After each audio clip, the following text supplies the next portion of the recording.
देख रहे हैं, विचार कर रहे हैं। अगर मैं पढ़ा लिखा होता, वेदों का मुझे ज्ञान होता, तो मैं नारायण की स्तुति करता।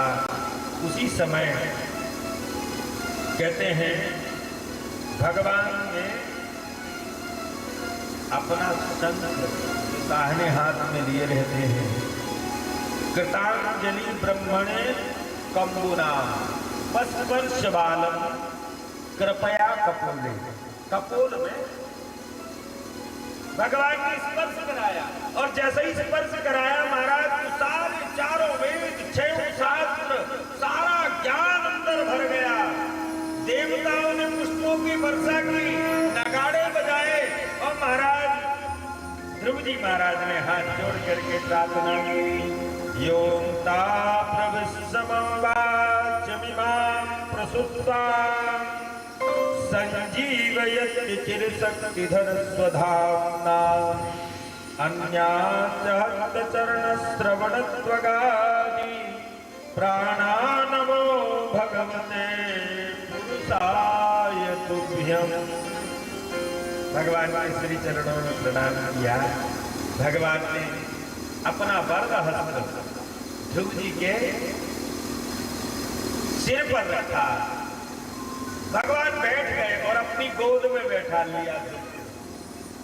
आज सारे देवता देख रहे हैं, शेष महेश गणेश उद्धव नारायण, जिनका चिंतन नहीं कर पाते, जिनके चिंतन में प्रभु नहीं आते, एक 5 वर्ष का बालक उसे गोद में लेकर के भगवान लाड़ लड़ा रहे हैं।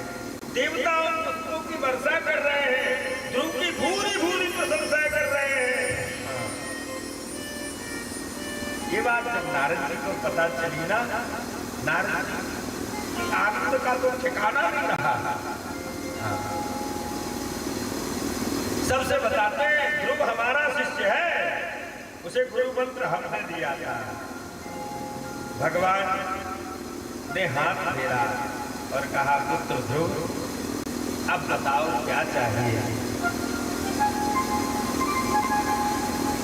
वरदान मांगो पुत्र।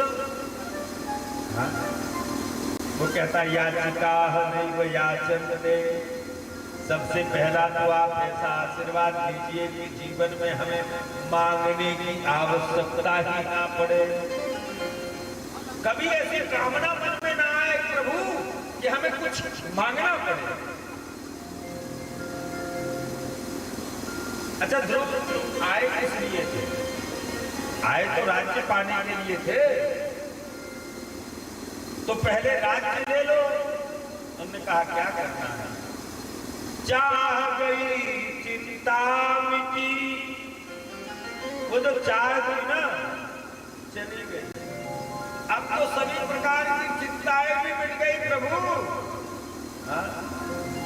अब तो केवल आपका दर्शन कर लेने मात्र से हमारी जितनी चाहनाएं थी संसार की सब मिट गई। अब तो कोई चाहना रही नहीं।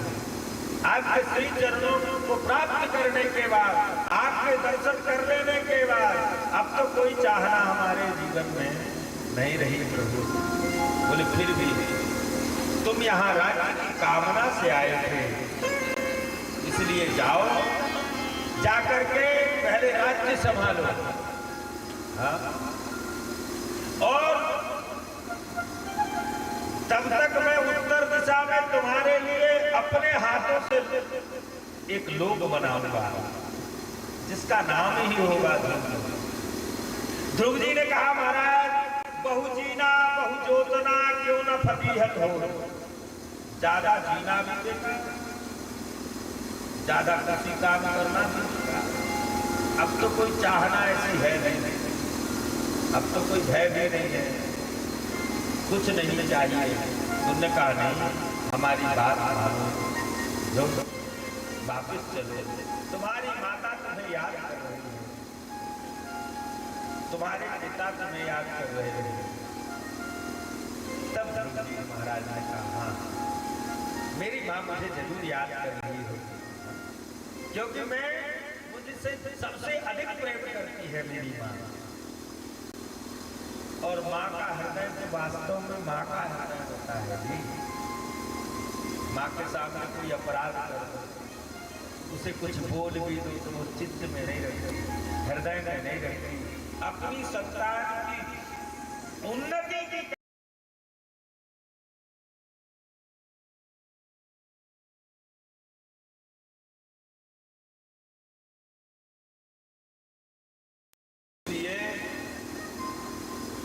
लिखा हुआ है, तो पुत्रो जाए तब क्वचित कुमाता न भवति। पुत्र पुत्र होता है, माता कभी कुमाता नहीं होती।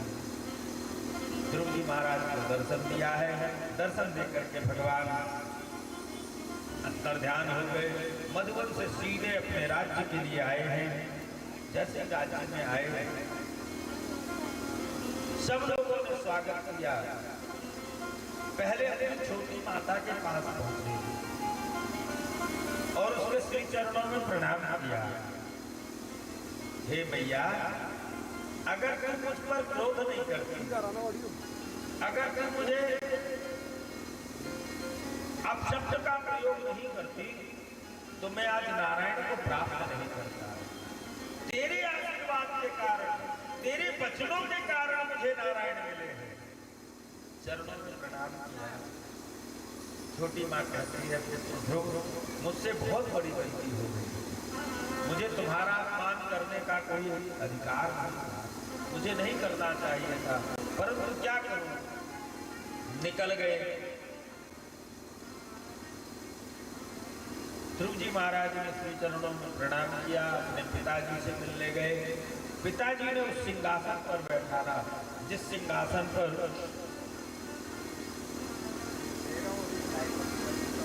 बैठने की इच्छा रखते थे ध्रुव जी महाराज। कहते हैं अब बड़ी अपनी माँ के पास पहुंचे हैं, माता जी के श्री चरणों में प्रणाम किया। भैया, मैं आपसे बिगर बताए चला गया था, इसलिए क्षमा कर रहा हूं। गोद में उठाया, बड़ा लाड़ लड़ाया। देखो, छोटा बालक हो वो इधर उधर चला जाए तो माताओं को चैन नहीं आता जब तक वो मिल ना जाए। अपने कंठ से लगा लिया। सुंदर राज्य किया है उत्तानपाद ने। बाद में उन्होंने वानप्रस्थाश्रम धारण किया, ध्रुव जी को राज्य दिया। यहाँ पर राजा परीक्षित से सुखदेव जी महाराज कहते हैं, राजन, इनका जो छोटा भाई था उसने यक्षों से विरोध कर लिया और उस कारण से यक्षों के द्वारा वो मारा गया। इसलिए ध्रुव जी महाराज ने यक्षों पर चढ़ाई कर दी और बाद में भगवान नारायण ने कहा कि देखो, ये सब करना तुम्हारे लिए ठीक नहीं है। भगवान के श्री चरणों में प्रणाम किया, कहा हमें क्या करना चाहिए। बोले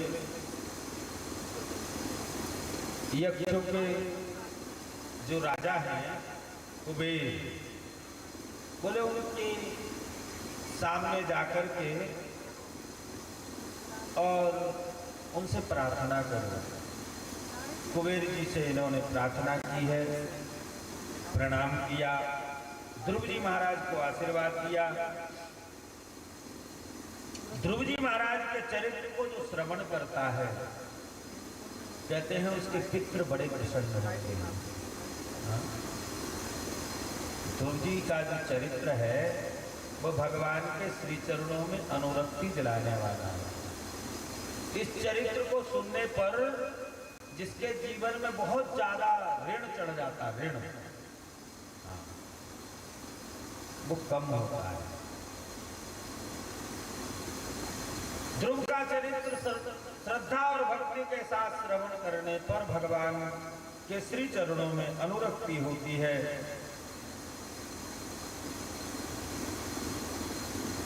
राजा परीक्षित से सुखदेव जी महाराज कहते हैं, देखो भैया,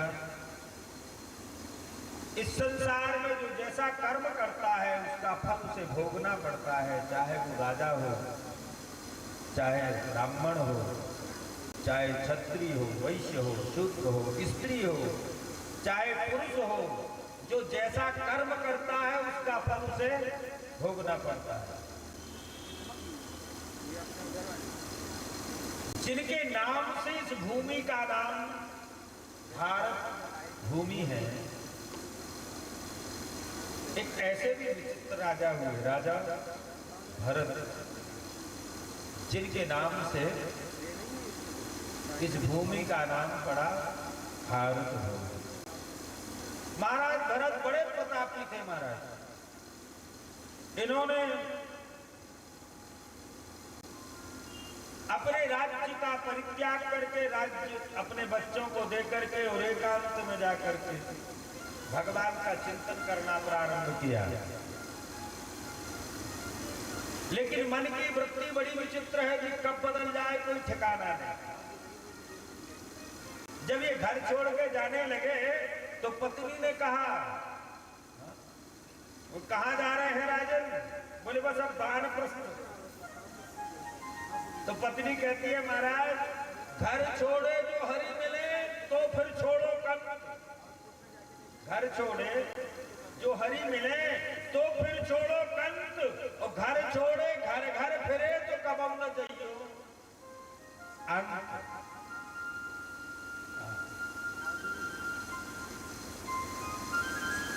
अक्सर ऐसा होता महाराज, पति पत्नी में झगड़ा होगा, वो कहते हैं हम तुम्हें छोड़ के वृंदावन चले जाएंगे, हरिद्वार चले जाएंगे, अब तुम्हारे साथ रहेंगे। और हमारी माताएं 10 दिन के लिए भी घर छोड़ देना तो रखी हुई चीज भी ना मिले,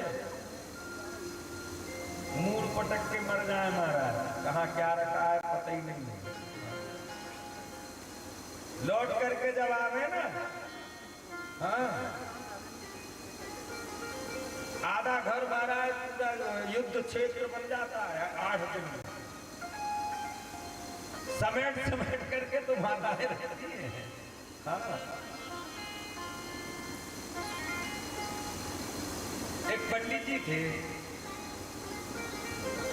एक दिन उनका पंडितानी से झगड़ा हुआ।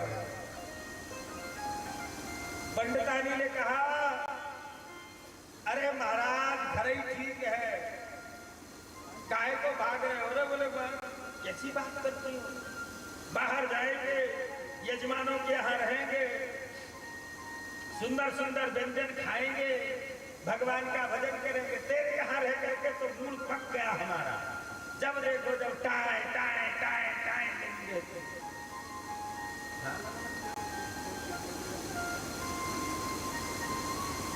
रोज सुन सुन करके कान पक गए उसके भी। उसने कहा एक काम करो तुम चले तो जाओ। जेठ का महीना महाराज ऐसे दोपहरी, अच्छा क्रोध में इनने घर तो छोड़ दिया, लेकिन विचार किया क्या करें। अब पत्नी जो देहात की थी उनने कहा देखो अगर पई पई करते ना फिरो महाराज तो क्या कहते तुम। बेचारे एक दिन तो चलते रहे क्रोध में, कुछ खाया पिया है, दूसरे दिन जंगल में चल रहे थे, हड़बड़ी में रास्ता भूल गए। अब रास्ता भूल गए, जंगल ही में घूमे, घूम के आवे 4 घंटे बाद वहीं आ जाए जहां रास्ता छोड़ा था। थक गए महाराज, 1 दिन हो गया, 2 दिन हो गए, 3 दिन हो, तीसरे दिन गांव मिला जंगल में, बीच में पहाड़ के ऊपर चढ़े जैसे जैसे घनघोर दोपहरी महाराज ऊपर चढ़े। अब भूख के मारे प्राण जा रहे। एक से पूछा भैया यहाँ कोई ब्राह्मण का घर है? बोले हाँ है, अंदर गांव में, चले जाओ। गए और उस मैया से कहा क्या बताएं बहुत दूर से आ रहे हैं मैया, पेट में छुदा लगी है। देखा कि ब्राह्मण है, उन्होंने कहा एक काम करो चले जाओ स्नान करके आओ। तो उस समय नल नहीं होते थे, कुएं होते थे, बाबूजी सब लोग वहीं जाते थे स्नान करने। तो बाल्टी दे दी, रस्सी दे दी, लोटा दे दिया, जाओ स्नान करके आओ। गांव से बाहर गए महाराज, जैसे तैसे पानी डाला और पानी डालते ही तो और खुदा सताने लगे। अब वो हड़बड़ी में वो घर भूल गए कि किसके घर से लाए थे लोटा और बाल्टी।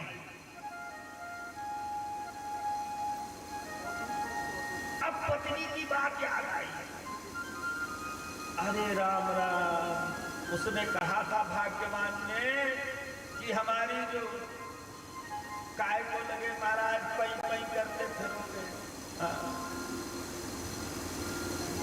पहले के लोग जो रोटी अपने आप क्या कहते, बेलनी की नहीं, पहले कहते कोई की नहीं, पई की नहीं। अब वो भूल गए तो उन्होंने कहा पूछ लेते। तो एक दूसरे के घर में गए, माता, वो निकली, माता पई। उसने कहा कैसा करता, भर दोपहरी में आके लोटा लिए है, बाल्टी लहे, तो कह रहा पई। अब एक बार कहा तो उसने कुछ नहीं कहा, दूसरी बार कहा काय माता पई। उसने उठाया डंडा महाराज, वो भागा महाराज, फिर पहुंचा गली में खड़ा हो गया। बोले क्या होता है, अपनी देवी की बात नहीं मानी इसलिए ये दुर्गति हुई। बहुत समय तक खड़े रहे। पंडितारी ने कहा अच्छा पंडित आया था, दोपहर में बाल्टी लोटा और ले गया, नाती को भेजा था, देख कहाँ गया वो महाराज, बाल्टी लोटा और ले गया। जैसे तैसे पहुंचे, भोजन वोजन किया और महाराज फिर वापस आ गए। कहने का अभिप्राय कि हमारी माताओं के बगैर चलता भी नहीं और अकड़ते भी वही है। अकड़ जाना, मकड़ जाना, सीखाए जाना चलता है। भरत जी ने कहा चाहे जो हो जाए, अब हम तो महाराज रहेंगे नहीं, जंगल जाएंगे। जाओ, चले गए। वहां पहुंचे महाराज, सूर्य को अर्घ दे रहे थे। अर्घ देते देते उन्होंने क्या देखा, जैसे ही सूर्य को अर्घ दिया उसी समय एक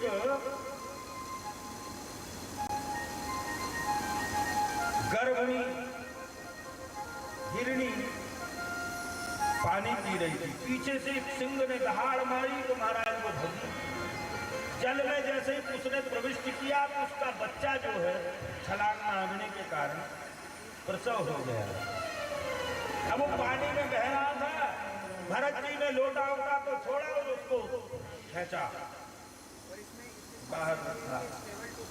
अब विचार करते हैं, इसको छोड़ के जाते हैं और ये मर गया, किसी हिंसक चीज ने, पशु ने खा लिया तो हत्या हमें लगेगी, तो आश्रम ले गए।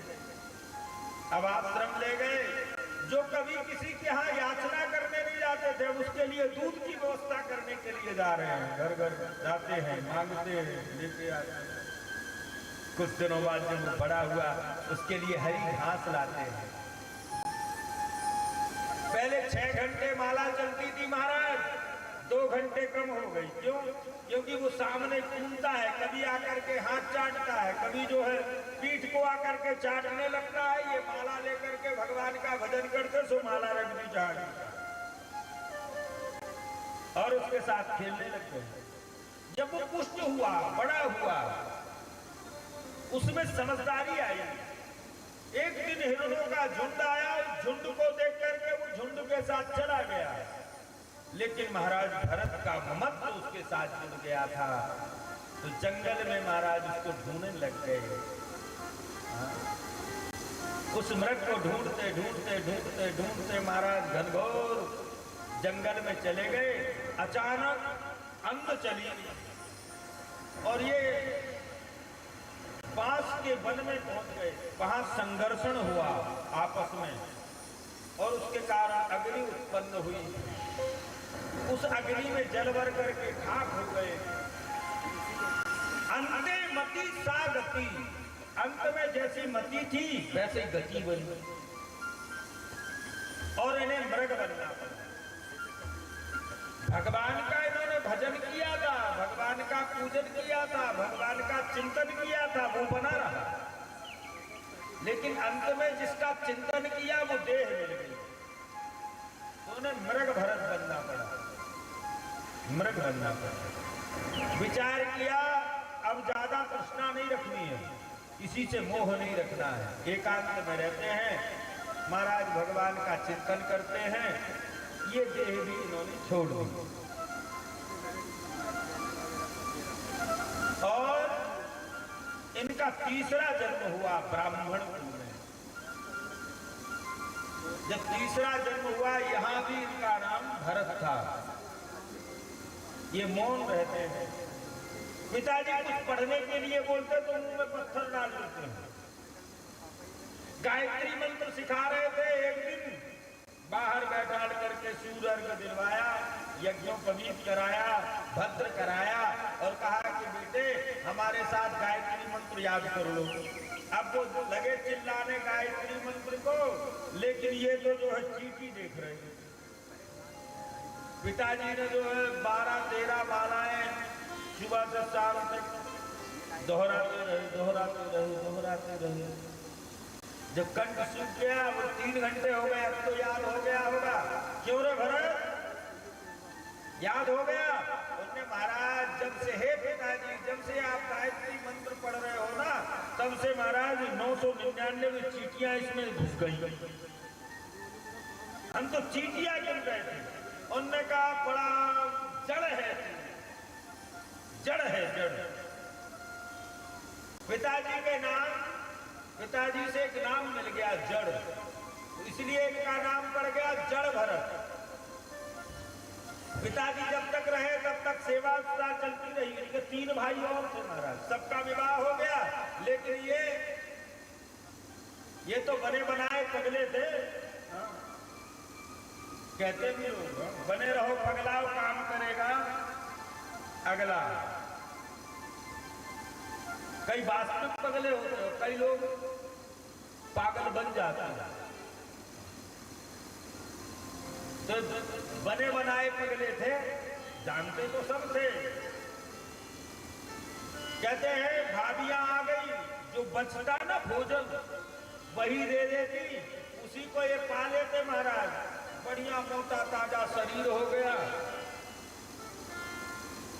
भाइयों से कहते हैं कि तुम लोग कर करके किसानी अपना शरीर खराब कर रहे हो, और वो पड़ा पड़ा खा लेता है और डरा रहता है, इससे कुछ कराओ। उनका ठीक है, बोला इधर आओ। क्यों जड़ भरत? बोले जी भैया जी। अरे खेत चलो भैया, कुछ काम करो। बोले जो आज्ञा, क्या करना है? बोले मेल डालनी है।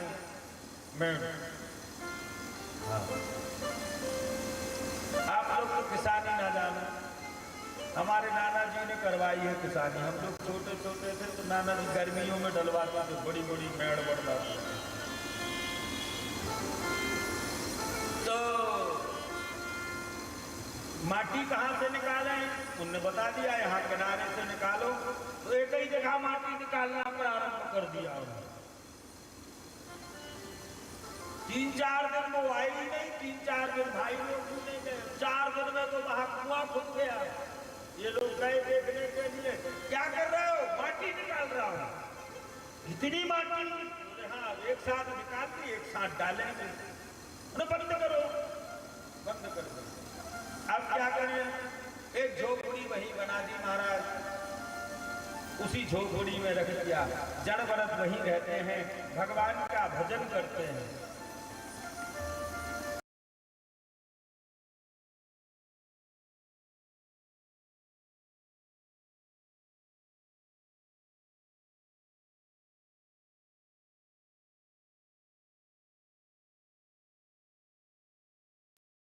जुल्ली के जब फल लग जाते थे गुच्छेदार, तो उसे पक्षी प्रेम से पाते हैं। अभी बेचारे खेत में ही रहते थे। भाइयों ने कहा भैया खेत में अगर पक्षी आ जाए तो उनको भगा दिया करें। बोले जी जो आज्ञा। तो बाहर बैठ गए और बैठे बैठे महाराज भजन भी हो रहा है पक्षियों को, और कह भी रहे अरे राम जी की चिड़िया, राम जी के खेत, खाओ री चिड़िया भर भर पेट, राम जी की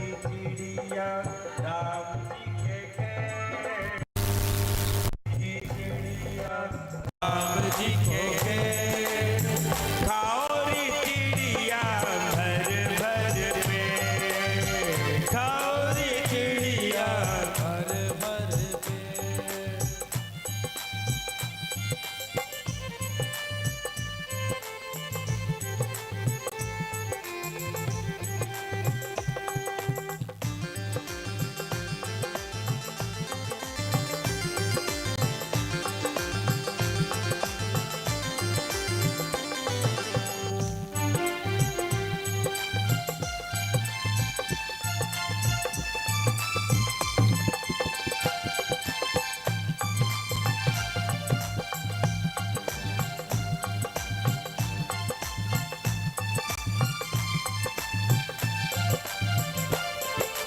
राम जी की चिड़िया राम जी के खेत, राम जी की चिड़िया राम जी को खेत, खाओ रे चिड़िया भर भर पेट, खाओ रे चिड़िया भर भर पेट। राम जी की चिड़िया राम जी के खेत, राम जी की चिड़िया राम जी को खाओ रे चिड़िया भर भर पेट, खाओ रे चिड़िया भर भर पेट।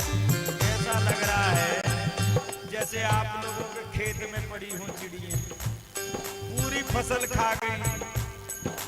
जैसे जैसे आप लोग हो ना, ऐसी आजू बाजू वाले भी करते थे महाराज। वो तो लगे थे भजन करने, राम जी की चिड़िया राम जी के खेत।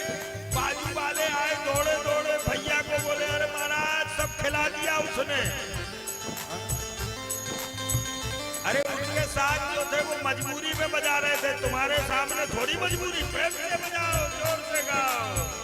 राम जी की चिड़िया राम जी के खेत, राम जी की चिड़िया राम जी को खेत, खाओ रे चिड़िया भर भर पेट, खाओ रे चिड़िया भर भर पेट। राम जी की चिड़िया राम जी को खेत, राम जी की चिड़िया राम जी को खेत, खाओ रे चिड़िया भर भर पेट, खाओ रे चिड़िया भर भर पेट। महाराज आज साइड के जो थे ना किसान, गए दौड़े दौड़े, भैया बर्बाद कर दिया।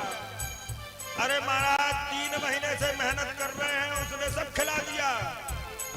भाई दौड़े दौड़े महाराज, वो तो झंझनाओ मदिरा लेकर के 2-4 लोगों को और बैठाल करके लगे थे। राम जी की चिड़िया राम जी के खेत, राम जी की चिड़िया राम जी को खेत, खाओ रे चिड़िया भर भर पेट, खाओ रे चिड़िया भर भर पेट, खाओ रे चिड़िया भर भर पेट, खाओ रे चिड़िया भर भर पेट। देखो ऐसा नहीं है कि भजन आते नहीं है, अगर भजन में लग जाएंगे तो कथा रह जाएगी, इसलिए भजन नहीं करते। बीच में इसलिए कर देते हैं कई लोगों को।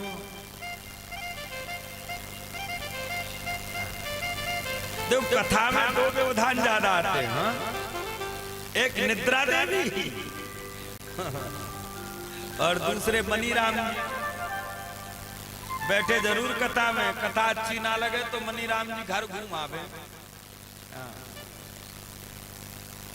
कई लोग चले गए होंगे घर कथा में बैठे बैठे। गुल वृंदावन बिहारी लाल की, श्रीमद् भागवत महापुराण की। और धीरे से बोलो श्रीमद् भागवत महापुराण की जय जय श्री राम। बहुत बढ़िया। अच्छा जोर से कहो तो जय, अच्छा धीरे से कहो तो जय।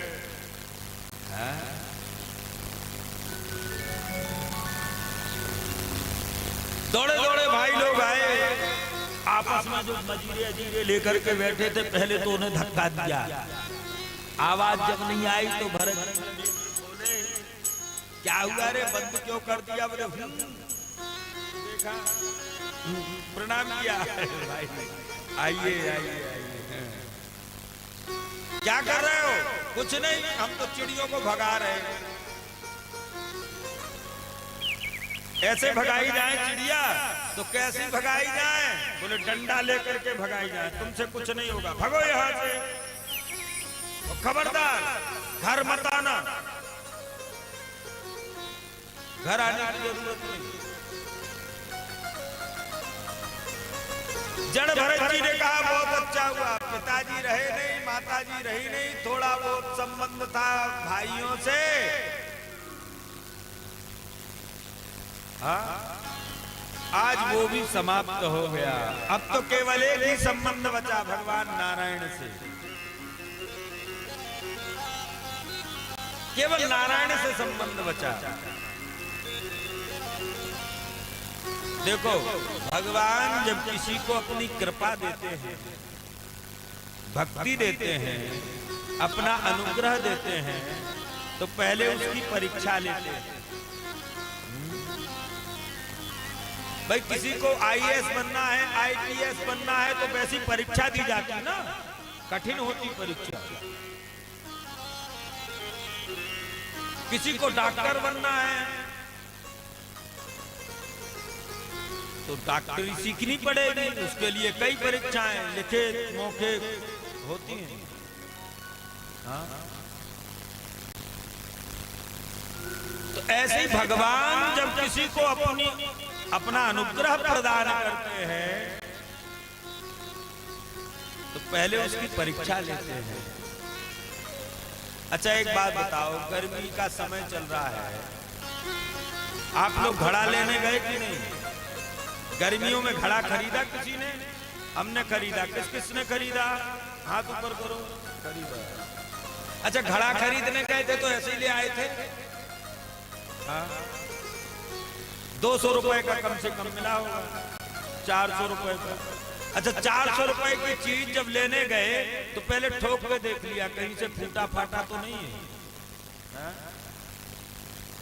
ऐसे ही करते हो ना कि उठाए और लेके चले आए? नहीं, पहले देखते हैं ठीक से पका है कि नहीं। अच्छा, परमात्मा जिसको अपना अनुग्रह प्रदान करना चाहते हैं उसे भी ठोकते हैं, देखते हैं इसकी भक्ति ठीक ठाक है कि नहीं। हाँ? कई बार मान देते हैं, कई बार अपमान देते हैं। कई बार तो महाराज माताओं की इच्छा हो गए भजन करने की तो कहो अचानक कमर में दर्द दे दे, मैं लो कर लो भजन। हाँ, कई लोग घुटने में दर्द हो गए। अच्छा, और दिन भूख ना लगे, लेकिन एकादशी का व्रत करने वाली माताएं जानती होगी, बोलो वृंदावन बिहारी लाल। जिस दिन व्रत रहो उस दिन जरूर भूख लगे। माताओं को नहीं लगती, माताएं तो बेचारी पीजा भी रह लेती। बोलो वृंदावन बिहारी लाल की। जड़ भरत जी चले गए जंगल में, घनघोर जंगल में महाराज। वहां पर आदिवासियों के राजा रहते थे। उन आदिवासियों में आदिवासियों का जो संग्रह करता था एक चोर था महाराज, बहुत बड़ा। उस चोर के घर में संतान नहीं थी, तो संतान की प्राप्ति के लिए उसने भगवती भद्रकाली को, उसकी उपासना की भद्रकाली की, और कहा माता जब मेरे यहाँ संतान हो जाएगी तो मैं तुम्हें बलि प्रदान करूंगा।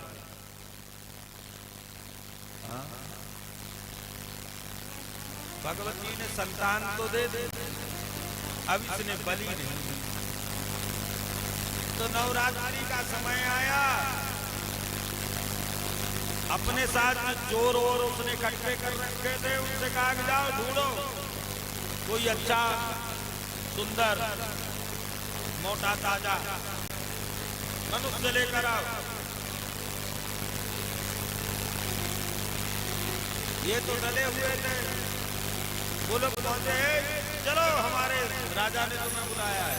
चलो, चले गए। राजा ने कहा कहाँ से आए हो?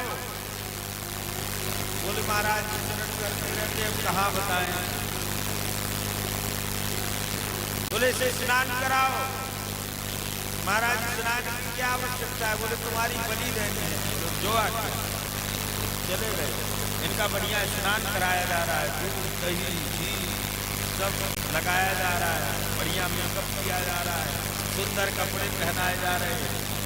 सब लोग कह रहे हैं अरे साहब मनुष्य है ये, इसको भय भी नहीं लगता।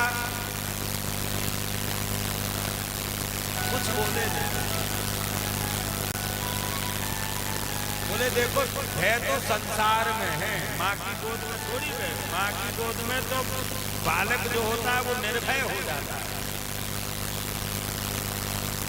और माँ किसी की बलि स्वीकार नहीं करती।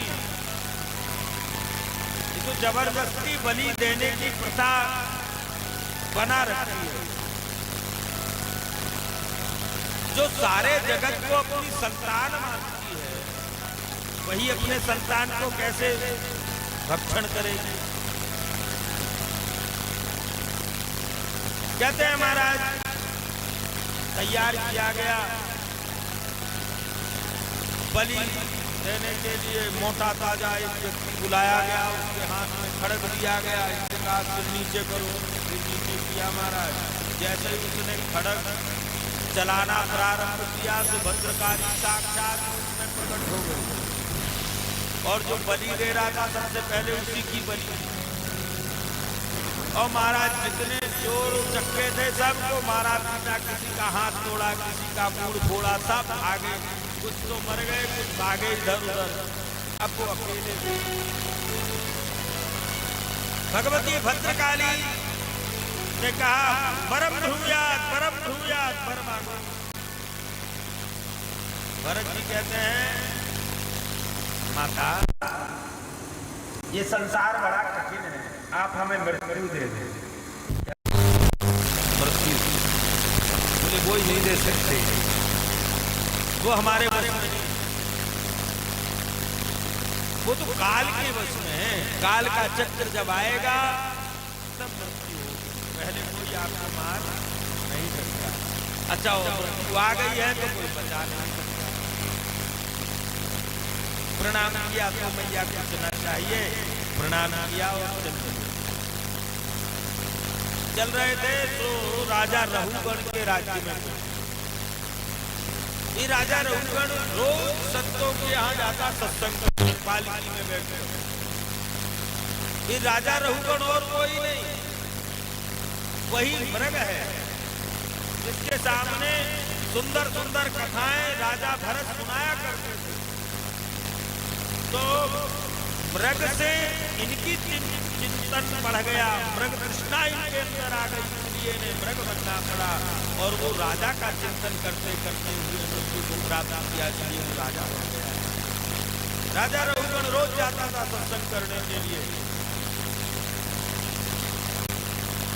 आज भी जा रहा था, मार्ग में ये डले हुए थे। उसी समय इनका एक कहार बीमार हो गया। जब कहार बीमार हो गया तो राजा ने कहा किसी और को पकड़ लाओ। ये तो लेटे हुए थे। बोले चलो राजा ने बुलाया है, पालकी में लग जाओ। तो लग गए। अब महाराज 5 फुट देख लेते हैं, कोई चींटी तो नहीं है, कोई जीव तो नहीं है, पैर के नीचे आ जाए, हिंसा हो जाए। और चींटियां दिख जाती तो उचाट मार दो। अब बाकी तो कहार दुबले पुतले थे, बड़े मोटे ताजे ऊंचे ऊंचे महाराज। छलांग लगाए तो बाकी जितने थे वो भी हिल जाते।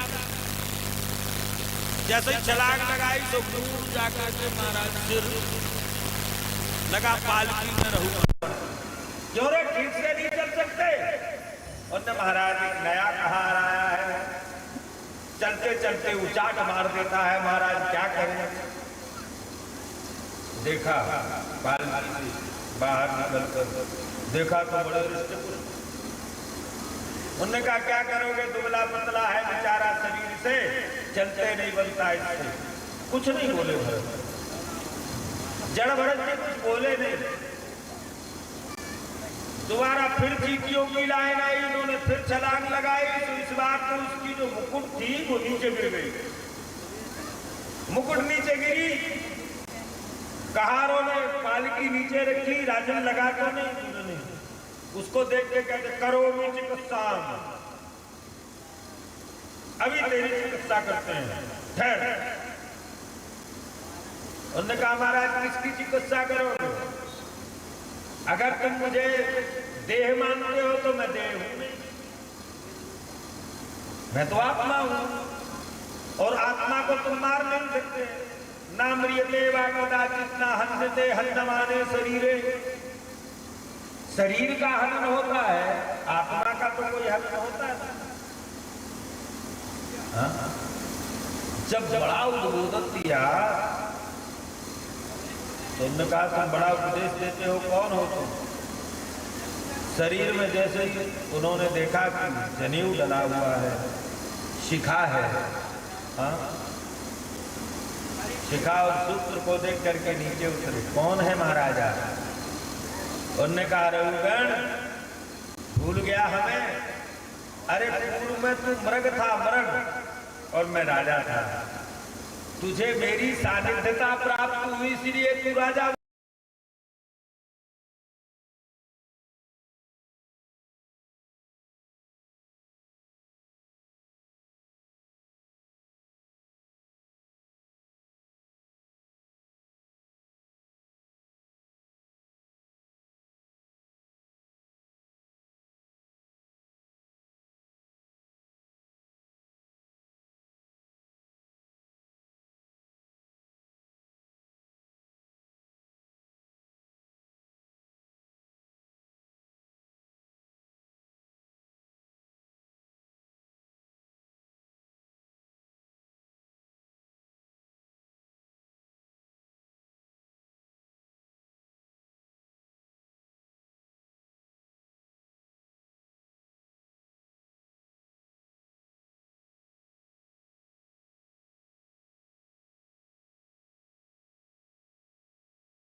ज्यादा अवजय की तो बेचाले मान लिया, विवाह कर लिया इन्होंने।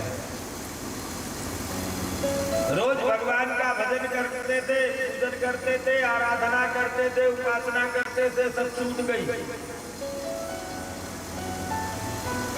सत्कर्म की ओर जो प्रवृत्त थे, मन की वृत्ति के कारण 2 क्षण में सब कुछ बिगड़ गया।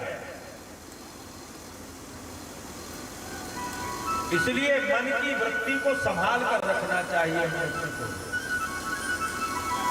सबसे पहले हमारा मन बिगड़ता है। मन जब मन बिगड़ता है तो बुद्धि बिगड़ती है, जब बुद्धि बिगड़ती है तो चित्त बिगड़ता है, और जब चित्त बिगड़ता है तब हमारी वैसी क्रिया होती है, जैसी क्रिया होती वैसा कर्म बन जाता है, और जैसा कर्म करते हैं वैसा हमारा फल होता है। इसलिए मन ही मनुष्याणां कारण बंधन मोक्षयो, मन ही मनुष्य को बंधन का कारण बनाता है, मन ही मोक्ष का कारण बनाता है। इसलिए इस मन को, मनीराम को संभालते रहो।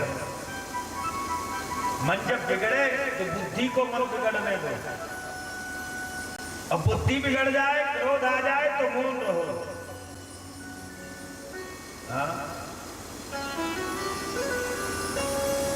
मन और बुद्धि दोनों बिगड़ जाए तो चित्त को संभाल लो, स्थिर रहो।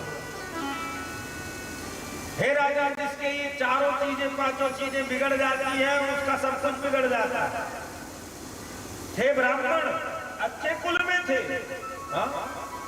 अच्छे कुल के पंडित थे, लेकिन मन बिगड़ गया है। मन बिगड़ा तो बुद्धि बिगड़ गई, बुद्धि बिगड़ी, पहुंच गए वैश्या के साथ विवाह भी कर दिया। जब तक पंडिताई करते थे, सत्कर्म करते थे, सब लोग पंडित जी आए, पंडित जी आए, पंडित जी आए। अब वही पंडित जी को कोई फ्री में दान भी ना दे। तो कर्म की गति बड़ी विचित्र है। इसीलिए भजन करना चाहिए, इसीलिए भगवान का नाम लेना चाहिए, क्योंकि अंत में नाम ही हमारा कल्याण करेगा। अजामिल में यहां महाराज उस वेश्या से 9 संतानें हुई। प्राचीन समय में तो संतानें ऐसे ही होती थी, अब बन गया है हम दो हमारे। हाँ जी, पहले ऐसी होती थी संतान। 9 संतानें हो गई। पंडित जी ने पंडिताई छोड़ दी और महाराज लूटना घसीटना चालू कर दिया। चातुर्मास बिताने के लिए काशी कुछ विद्वान लोग, संत लोग आ रहे थे। रास्ते में इनका काशी के बाहर मकान था। सायंकाल का ऐसा समय हो रहा था, उन्होंने कुछ लोगों से पूछा, भैया किसी ब्राह्मण का घर बता दो जहां हम रात्रि विश्राम कर सकेंगे। अच्छा, बताने वाले भी कुछ अच्छे होते, कुछ बहुत अच्छे होते। बहुत अच्छे लोग ऐसे होते, हमारा सीधे चले जाओ, फिर उधर चले जाओ, फिर उधर चले जाओ, फिर उधर चले जाओ। बोले किसी अच्छे सज्जन व्यक्ति के यहाँ भेज दो। बोले जो 1 नंबर का हमारा दादा हो उसके यहाँ भेज दिया। बोले दान चाहिए, 1 नंबर के कृपणी के यहाँ भेज दिया। बताने वालों की तो बता दिया। हमारे यहाँ एक बहुत प्रचलित, बहुत बड़े विद्वान हैं, खीब नाम है उनका। आप किसी से भी पूछ लेना जी, कोई भी बता दे अपना अजामिल पंडित जी का घर। बेचारे सरल थे, साधारण थे बेचारे संत लोग। वो पूछते चले गए, हमें अजामिल पंडित जी क्या जाना है, चले जाओ।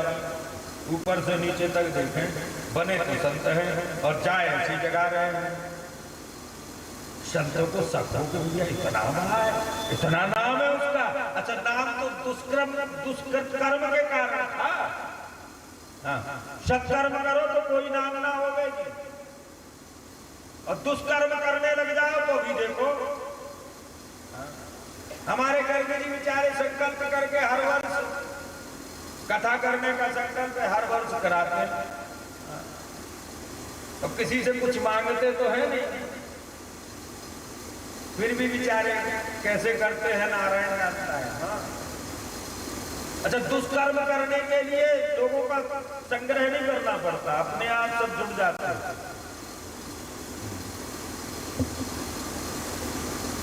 बारात जब आती है हमारे यहाँ, आप विचार करिए, बारात जब आती है तो बारात में जो आते हैं बहुत अच्छे लोग, जिनकी आदत होती है मदिरा पान करने की, उन्हें 10 मिनट लगते महाराज पता कर लेते कहाँ है, कैसी है, क्या व्यवस्था है। नहीं, उनको 10 मिनट से 11 मिनट नहीं लगता। बोलो वृंदावन बिहारी लाल की। और हमारे पंडित जी बेचारे 1 महीने से चिंतन कर रहे हैं, सबके घर घर गए होंगे, सबको सूचना भी होगी, बैठने की व्यवस्था भी करिए, प्रसाद की भी व्यवस्था करिए। हो सकता लास्ट तक पंडाल भर जाए। बोलो वृंदावन बिहारी लाल की। हाँ,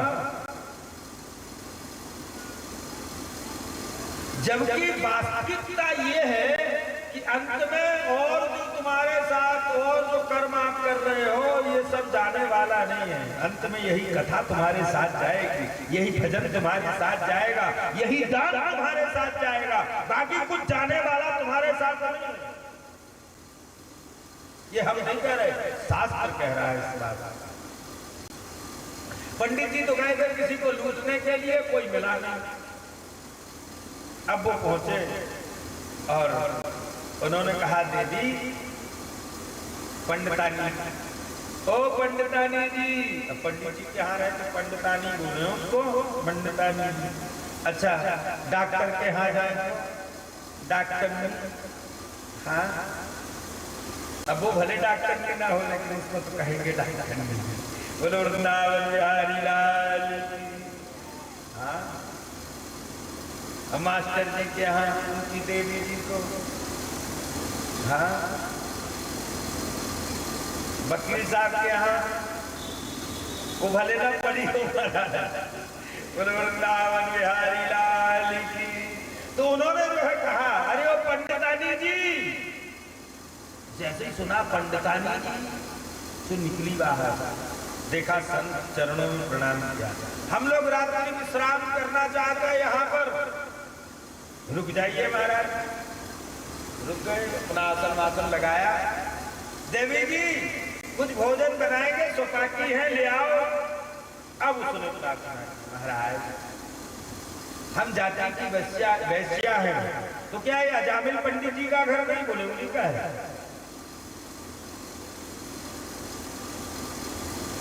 अच्छा, तो तुम? बोले मैं वैश्या। पंडित जी विद्वान हैं, हमने सुना। बोले बहुत विद्वान है, लेकिन मेरे कारण सब गड़बड़ हो गया। अच्छा, संस्कृत में बहुत आचार्य कर रखा उन्होंने, PhD कर रखी है। हाँ, परंतु क्या करें हमारे चक्कर में महाराज। अच्छा, ये सब बच्चे, बोले ये सब उन्हीं के हैं। अच्छा, कितने बच्चे हैं देवी तुम्हारे? बोले 9 है महाराज। करूं व्यवस्था? बोले बिल्कुल मत करो, नहीं खाएंगे। अच्छा, धन कहाँ से आता है? बोले लूटा घसीटी करते हैं। अरे राम राम राम, चोरी करते? बोले हाँ चोरी करते, डाका डालते, तुम्हारे जैसे ब्राह्मण मिल जाए तो उनका सब चुरा लेते। अब उनको और भय लगा करता, हाँ आगे गए चक्कर में। भगवान को तो प्रभु से प्रार्थना की, प्रभु अब आज तो हम सोच रहे थे शाम को दूध का भोग लगाएंगे, हाथ तो चले तो तुलसी से काम चलाओ। आरती की, भगवान को जो है चरणामृत रखा, तुलसी का पत्ता चढ़ाया। संतों का तो ऐसे काम होता है। बहबहरे मौज फकीरा जी, कभी तो खाते हलवा बंदी, कभी होता ही चना चवेला की। संत लोग कह रहे हैं हम लोग तो फकीर लोग हैं महाराज। हाँ, किसी राजा के हाल के होते तो हलवा पूरी मिलता आपको। हाँ। बहबहरे मौज फकीरा की, बहबहरे मौज फकीरा की, बहबहरे मौज, बहबहरे मौज फकीरा की, बहबहरे मौज फकीरा की, बहबहरे मौज फकीरा की।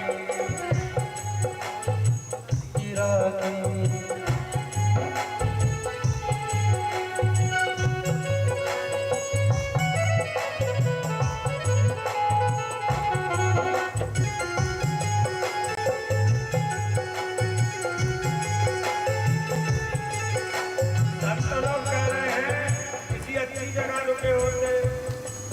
अरे कभी तो खाओ हलवा पूरी, कभी तो खाओ हलवा पूरी, कभी तो खाओ हलवा पूरी, कभी तो खाओ हलवा पूरी। कभी होती चना चवेला की बहरे मौज फकीरा दी, बहरे मौज फकीरा दी, बहरे मौज फकीरा की, बहरे मौज फकीरा दी।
कभी रहते सारे हीरा की, बहरे मौज फकीरा की, बहरे मौज फकीरा की, बहरे मौज फकीरा की, बहरे मौज फकीरा की, बहरे मौज फकीरा की।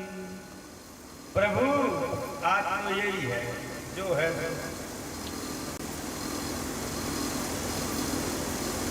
भगवान को प्रार्थना की, लेट गए। अजामिल पंडित जी को कुछ नहीं मिला। भगवान से कहते प्रभु आज तो कुछ ना मिला, कैसे काम चलेगा। घर पहुंचे तो देखा साथ साथ लेटे हैं।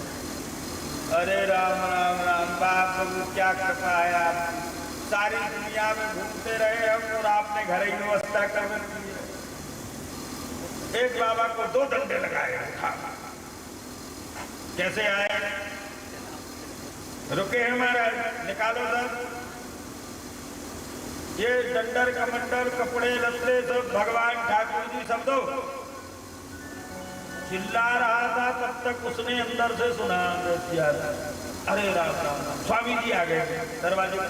स्वामी जी प्रणाम। आप अंदर चल, मैं आता हूँ। उन्हें खबरदार, ये सब हमने बुलाए हैं, इधर आइए। इनको कुछ बोलिए मत। तत्काल महाराज जो लिया था, पंडित जी गलती हो गई, प्रणाम। अब वो तो अंदर चला गया। सारे सब संचार करते महाराज आज तो कट जाता, बच गई, चातुर्मास यही हो जाता, अमनिया कर देता महाराज। बड़ी तेज धार वाली तलवार लेकर आया था। देखो काल जब सामने आता है ना, मृत्यु जब सामने आती, व्यक्ति अक्का बक्का भूल जाता है, सारा ज्ञान धरा का धरा रह जाता है।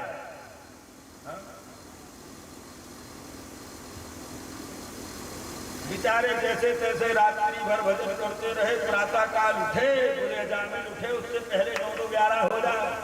रात में तो छोड़ दिया, दिन में ना छोड़े। अरे खल की प्रीति जथा फिर नहीं, खल महाराज अभी छोड़ दे, तत्काल बुला ले, क्या मतलब। सुबह प्रातः जब जाने लगे, उस वैश्या ने प्रणाम किया, बोले इसने हमारे प्राणों की रक्षा की है। वो तो मदिरा पान करके आया था महाराज, मार ही देता, जाने कितने लोगों की हत्या की होगी उसने, हमको भी मार देता। तो जाते जाते उन्होंने कहा इसने हमारी रक्षा की है, इसलिए इसका कल्याण भी होना चाहिए।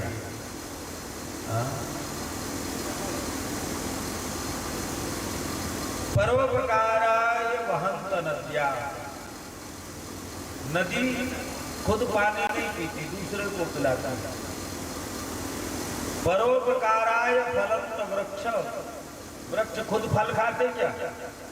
नहीं, दूसरे को दे।